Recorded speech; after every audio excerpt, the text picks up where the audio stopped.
الفاتحة إلى حضرة النبي محمد صلى الله عليه وسلم وعلى آله وصحبه وذرياته وأهل بيته الكرام، خصوصا لمؤلف هذه الكتب الشيخ شهاب الدين أحمد بن حجر العسقلاني، الشيخ محمد نواوي الجاوي، والشيخ جادي، والشيخ بخاري، والشيخ عبد المعين، والشيخ معلم شافعي هدامي، والشيخ عبد الكريم مرزوقي، والشيخ أمير الدين، وجميع مشايخنا ومعلمينا وأستاذنا، ولآبائنا ولأمهاتنا ولفتوح العلم والخير والحكم. الفاتحة. أعوذ بالله من الشيطان.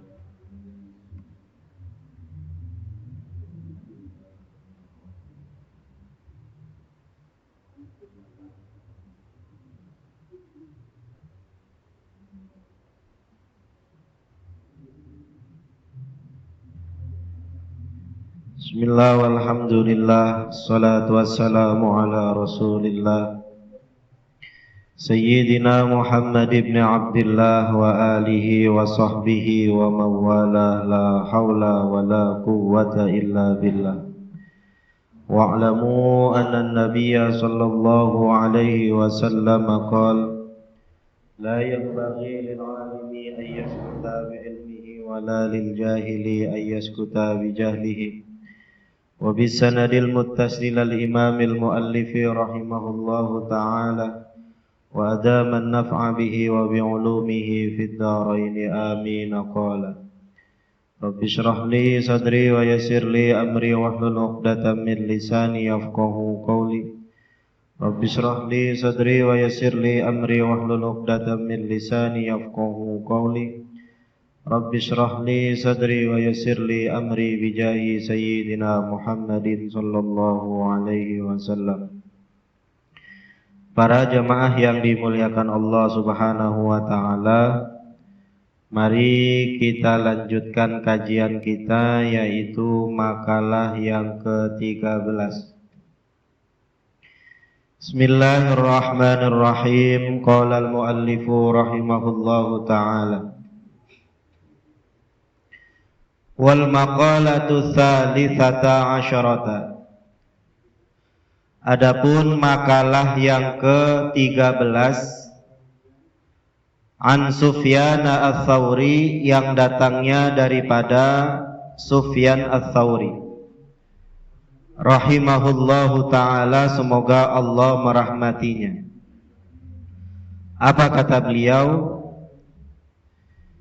Annahu qala, bahwasannya beliau berkata, ikhtaral fuqara'u khamsan wa ikhtaral aghniya'u khamsan. Jadi kata Sufyan ats-Tsauri, ikhtaral fuqara'u, sejatinya orang-orang fakir itu memilih. Ai jelasnya alladzina radu, orang-orang fakir yang ridho bil fakri, dengan kefakirannya. Ini jangan sampai salah nih, jangan sampai kita memahaminya itu secara salah. Jadi kata beliau, kata Sufyan ats-Tsauri, jikalau orang-orang fakir itu yang ridho terhadap kefakirannya, ya, dia memilih akan kefakirannya itu, khamsan, hakikatnya dia telah memilih 5 minas sifatil mahmudati, daripada sifat-sifat yang terpuji, daripada 5 sifat yang terpuji. Jadi kata Sufyan ats-Tsauri, orang yang fakir yang ridho terhadap kefakirannya atau kemiskinannya, itu sejatinya dia itu telah memilih 5 sifat yang terpuji. Begitupun sebaliknya, wahtaral aghniya'u, dan sejatinya telah memilih orang-orang kaya itu. Nah, orang kaya juga nih ada catatan juga. Tidak semua orang kaya dipukul rata di sini. Wahtaral aghniya'u, dan sejatinya orang-orang kaya itu memilih, ya, jelasnya alladzina ahabbul amwala, yang orang kaya itu yang sangat mencintai hartanya. Jadi yang dimaksud oleh Sufyan Ats-Tsauri yang disindir di sini adalah orang kaya yang cinta akan hartanya, bukan karena Allah. Nah, sejatinya orang kaya yang cinta akan hartanya, khamsan, dia telah memilih minas sifatil madhmumati, daripada sifat-sifat yang tercela. Ya. Jadi orang fakir yang ridho terhadap kefakirannya, dia ikhlas gitu, itu sejatinya dia telah memilih 5 sifat yang terpuji. Adapun orang kaya yang amat cinta dengan hartanya, itu sejatinya dia juga telah memilih 5 sifat, akan tetapi sifat yang tercela yang dia pilih di situ. Kita lihat nih uraiannya. Waqtaral fuqara'u, dan orang-orang fakir, ya, yang memilih kefakirannya itu. Nah, ini kudu dipahamin juga. Jadi ada tipe orang itu emang dia itu hidupnya pengennya jadi orang fakir, pengennya jadi orang miskin. Emang pilihan hidup dia itu pengennya itu jadi orang miskin, orang fakir. Ya. Wahtaral fuqara'u, dan telah memilih orang-orang yang fakir akan keridhoannya dengan kefakirannya itu. Yang pertama dari 5 sifat itu apa? Rohatan nafsi. Apa namanya? Rohatan nafsi, kegembiraan pada jiwanya, istirahat pada jiwanya. Jiwanya itu santai. Dia punya badan itu, badan dan pikiran, zahir dan batinnya itu, dia itu nggak pusing, nggak capek di situ. Wahwa, dan adalah an-nafsu itu ismun, sebuah nama li jumlatil insani, bagi jumlah manusia. Jadi manusia nih, ya, dari mulai pala sampai kaki itu disebutnya adalah an-nafsu. An-nafsu manusia maksudnya, artinya jiwa gitu. Jadi kata Sufyan Ats-Tsauri, orang kalau milih hidupnya miskin gitu, ya, bukannya dia miskin, kayak emang dia nggak mau kaya gitu. Jadi kalau dapat duit nih dibagiin sama dia. Apa yang menjadi dia punya kebutuhan dipenuhin dulu, sisanya dibagi lagi kepada yang membutuhkan di situ. Dan orang-orang yang seperti ini banyak di kalangan di zaman Nabi itu, yang mereka memilih hidup miskin di situ. Jadi pilihan mereka. Kenapa? Karena mereka mempertimbangkan satu, rohatan nafs. Dia punya jiwa itu enak, nggak capek gitu kan. Rohah itu kan maknanya kan istirahat. Istirahat itu artinya nggak lelah gitu. Jadi dia enak, tenang gitu. Itu yang pertama. Yang kedua, wa faraghatal qalbi, dan hatinya itu kosong. Hatinya itu tidak diisi dengan, ya, hal-hal yang berkaitan dengan duniawiyah, dengan harta ataupun yang lainnya di situ. Jelasnya minafiqoli, daripada beban-beban hidup. Ya, kan kalau orang fakir, orang miskin gitu kan, hatinya tuh kayaknya enak gitu, nggak ada yang dipikirin sama dia. Makanya tidurnya lelap-lelap di situ. Asal tidur di ubin ya udah, lelah dia, nggak ada yang dipikirin gitu kan. Ya, nggak punya utang. Kemudian dia nggak mikirin tuh, nggak mikirin rumahnya, nggak mikirin kendaraannya, nggak mikirin duitnya dan yang lainnya. Kalau kita kan enggak gitu kan. Jam 10 masih di mana? Masih di jalan, masih di kantor, masih beberes dan yang lainnya. Kalau dia mah, dia nggak punya banda gitu. Rumah ya begitu aja rumahnya. Nggak ada sesuatu yang harus dijaga sama dia. Bahkan rumahnya nggak ada pintunya. Makanya mereka itu, orang-orang yang seperti itu, tidurnya lelap di situ. Kenapa? Karena hatinya kosong. hatinya nggak ada yang dipikirin di situ. Ya. Jadi nggak ada beban, dia hidupnya enak gitu.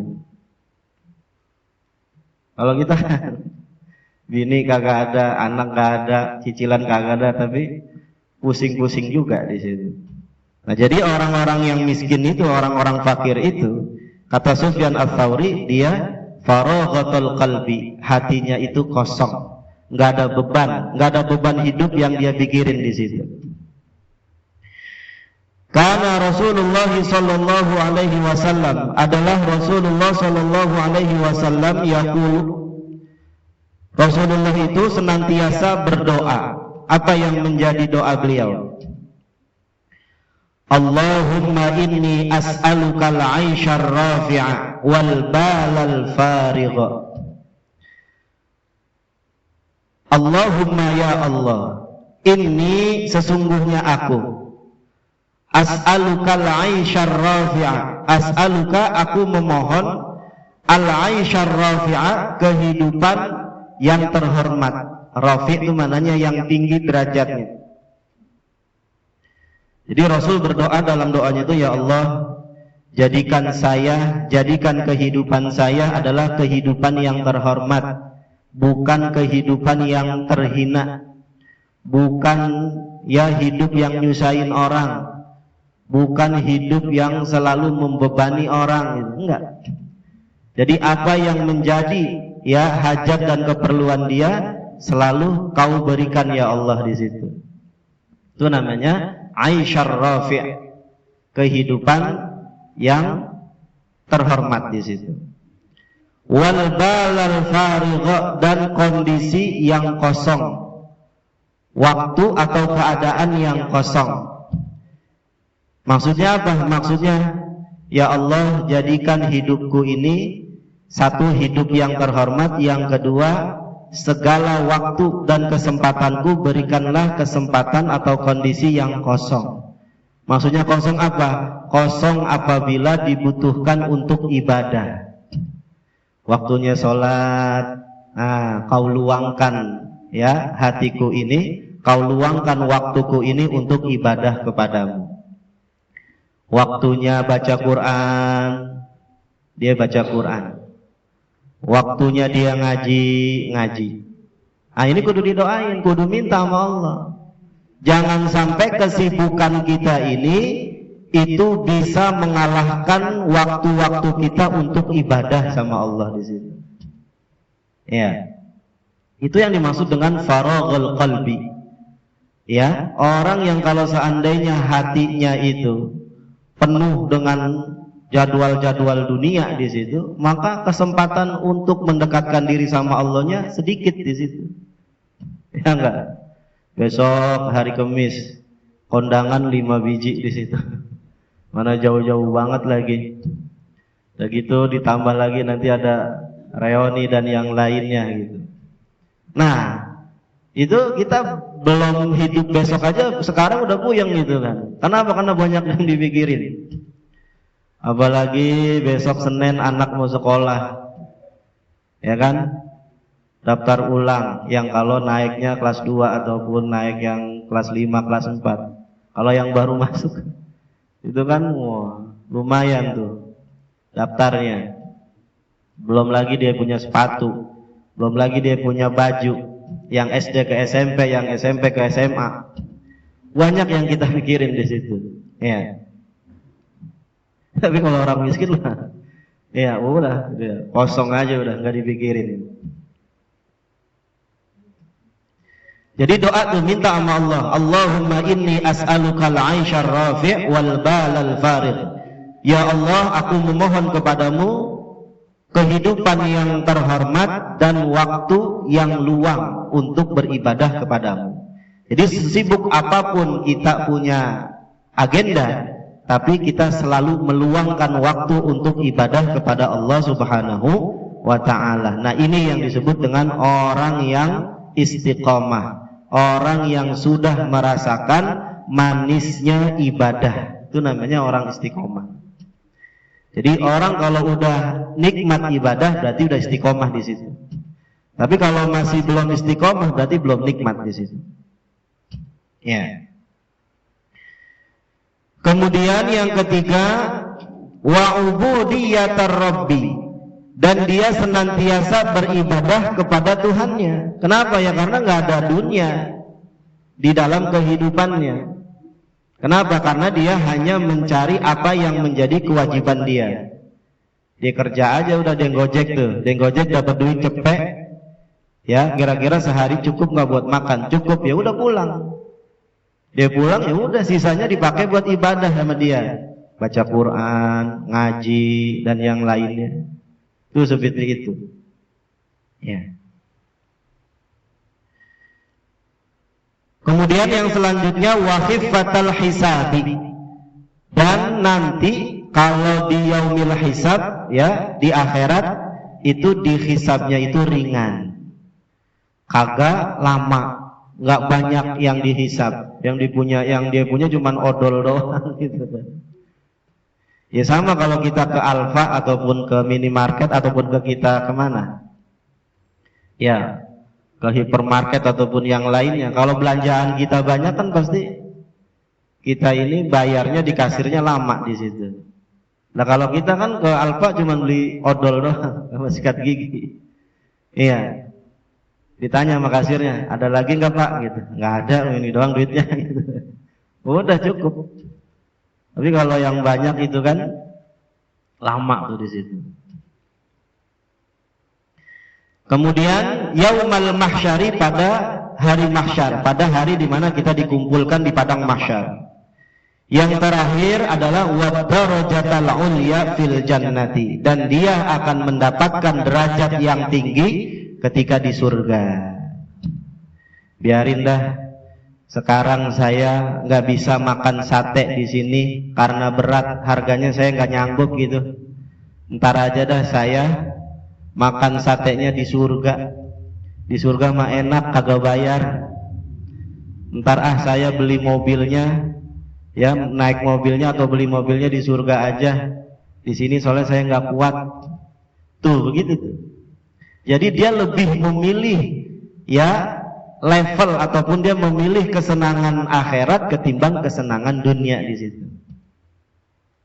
Nah makanya ini juga sebagai atensi buat kita juga nih. Ya lagi-lagi kita harus merenungi secara benar-benar gitu, kita pikirin gitu. Yang miskin jangan bersedih hati, yang kaya juga jangan bangga gitu kan. Kenapa? Karena dulu di zaman Nabi itu para sahabat itu ketika mendengarkan Nabi mengatakan bahwasannya orang yang diberikan keluasan rezeki ketika di dunia itu harus berhati-hati. Kenapa? Karena khawatir Allah kasih bagiannya di dunia, bukan di akhirat. Nah di situ ketika mendengar itu semua sahabat itu yang kaya-kaya itu pada nangis di situ. Iya. Cuman kata Nabi itu ya maksudnya adalah jangan cinta terhadap hartanya maksudnya. Karena yang namanya kaya miskin itu kan takdir Allah, rezekinya Allah di situ. Ya. Jadi catatannya seperti itu. Nah orang-orang yang fakir ataupun orang-orang yang ridho terhadap kefakirannya, dia harus husnuzon. Kalau Allah itu lebih ya senang, lebih suka, lebih sayang kepada dia untuk memberikan kesenangannya itu nanti di surga. Kenapa? Karena kalau di surga itu jauh lebih abadi, lebih enak dan lebih lama di situ. Ya.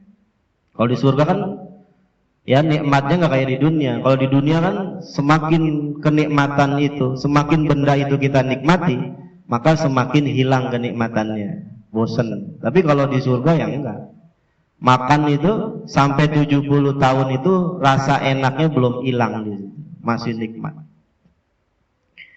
Nah ini adalah orang-orang yang dengan kefakirannya dia ridho di situ. Nah ini yang kedua nih, lawanannya. Wahtaral aghniya'u, sedangkan memilih orang-orang kaya itu tuh, orang-orang yang kaya yang saya bilang tadi tuh, yang mereka amat cinta akan hartanya, akan kekayaannya gitu, bukan karena Allah. Nah hakikatnya dia itu adalah memilih 5 sifat yang tercela. Yang pertama apa? ta'aban nafsi, lelah jiwanya, lelah badannya, bukan fisiknya doang, ya, tapi pikirannya juga lelah. Nah itu, makanya kata ulama itu, kalau orang hidup di dunia niatnya adalah untuk mengejar dunia, pasti capek, lelah, pusing. Makanya orang hidup di dunia itu niatnya itu adalah akhirat, untuk ibadah. Itu nggak pusing. Orang kalau hidupnya itu karena dunia, dia harus kaya, harus punya mobil, dia harus punya prestasi, dia harus jadi ini dan yang lainnya. Jadinya capek di situ. Tapi kalau kita niatnya karena Allah, karena ya ridhonya Allah, ikhlas karena Allah gitu, ya, mencari kekayaan juga untuk kemaslahatan hamba Allah yang lainnya, makhluk yang lainnya, mencari ilmu juga adalah untuk nanti menyebarkan ilmunya kepada yang lainnya. Itu timbulnya itu nggak capek di situ. Kenapa? Karena berangkat dari keikhlasan. Orang yang beramal karena ikhlas nggak ada capeknya. Rasulullah tuh, bayangin tuh Rasulullah itu, kapan beliau itu tidur nyenyaknya gitu. Karena setiap waktunya selalu memikirkan tentang bagaimana keselamatan umatnya di situ. Beliau itu setiap hari selalu berdakwah, sini ke sini, ikhlas. Ya. Tapi kalau kita itu hidup di dunia itu niatnya itu bukan ikhlas karena Allah, jadinya capek. Ya. Li'annahu, karena bahwasannya dia, ini orang kaya yang cinta akan hartanya, emang terobsesi dengan hartanya. Kullu waktin, setiap saatnya, setiap waktunya, fi khidmatil amwali, dalam apa namanya, khidmat, melayani harta-hartanya.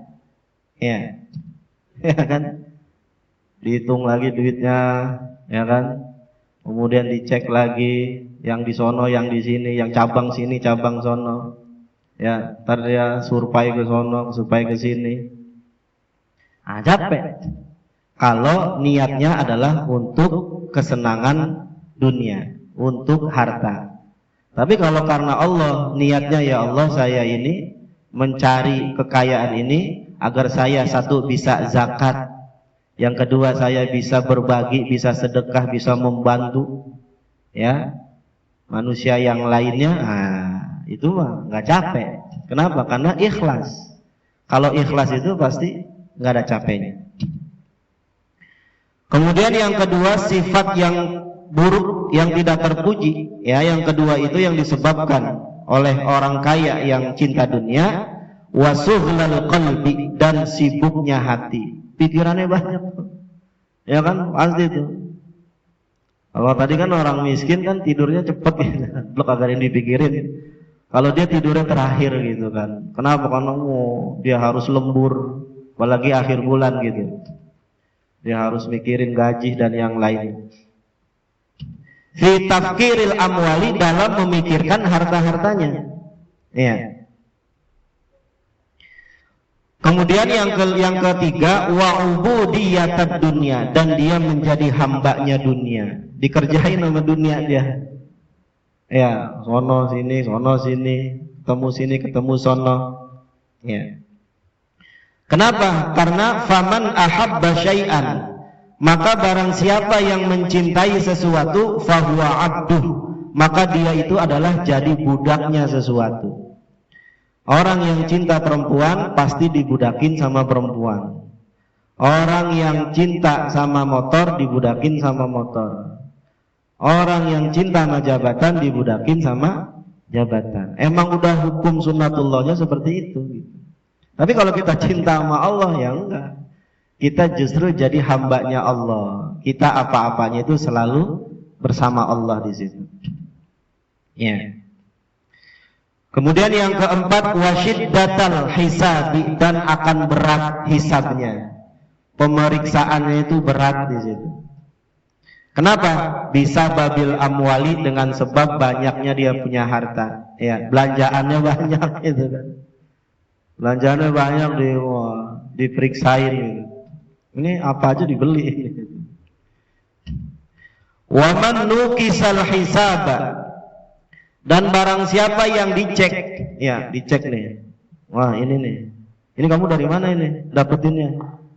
Ya. Dari ini, halal enggak? Enggak tahu ya Allah gitu. Wah. Kalau dia enggak bisa jawab ketika diperiksa tuh di yaumil hisab, munaqashah itu kan maknanya itu, lagi di sidang. Wa man nuqisa, dan barang siapa yang disidang, kemudian dia enggak bisa jawab, enggak bisa berargumentasi, karena dulu ketika mendapatkan hartanya itu dengan cara yang salah, ataupun dibelanjakannya bukan di jalan Allah, riba, maka dia akan disiksa di situ. Lepok. Wa man ahabba syai'an, dan barang siapa yang mencintai sesuatu, udziba bihi, maka dia akan diazab sama Allah. Kamu kenapa ini? Bukannya cinta kepada aku, bukannya cinta kepada Muhammad, tapi malah cinta kepada selain aku dan Muhammad.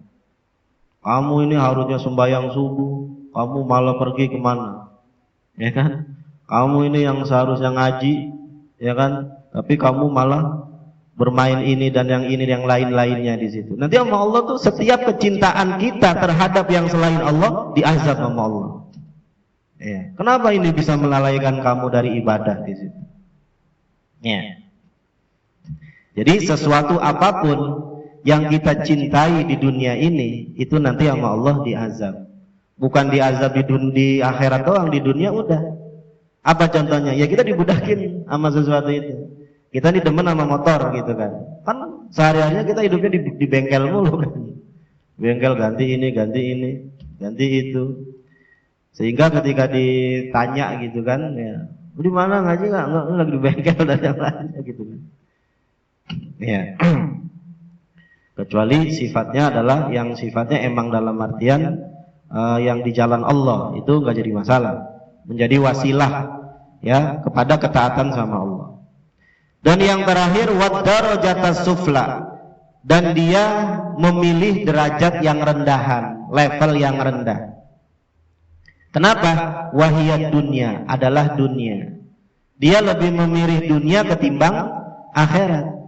Dunia itu asal katanya apa sih? Dana. Dana itu apa sih? Rendah. Ya, dari segi kualitas dia rendah. Nggak abadi, ya kan? Li'annaha, karena bahwasannya dunia itu bin nisbati, apabila dihubungkan, apabila dibandingkan lidarajatil ukhra, bagi level akhirat, la syai'a, enggak ada secuil-cuilnya, enggak ada bandingnya. Dunia nih ya, yang kita nikmatin, yang kita milikin nih, ataupun dunia dan seisinya, dibandingin sama pahala sholat 2 rakaat sebelum subuh, enggak ada apa-apanya. Dunia nih semuanya nih dikumpulin, sultan-sultan ya, apalagi tuh crazy apa tuh, dikumpulin jadi satu gitu, dibandingin sama pahala 2 rakaat sebelum subuh, itu nggak ada apa-apanya. La syai'a. Makanya Allah ya tidak menjadikan surga itu dari dunia. Kenapa? Ya karena dunia itu kualitasnya rendah, makanya dibuatnya di akhirat.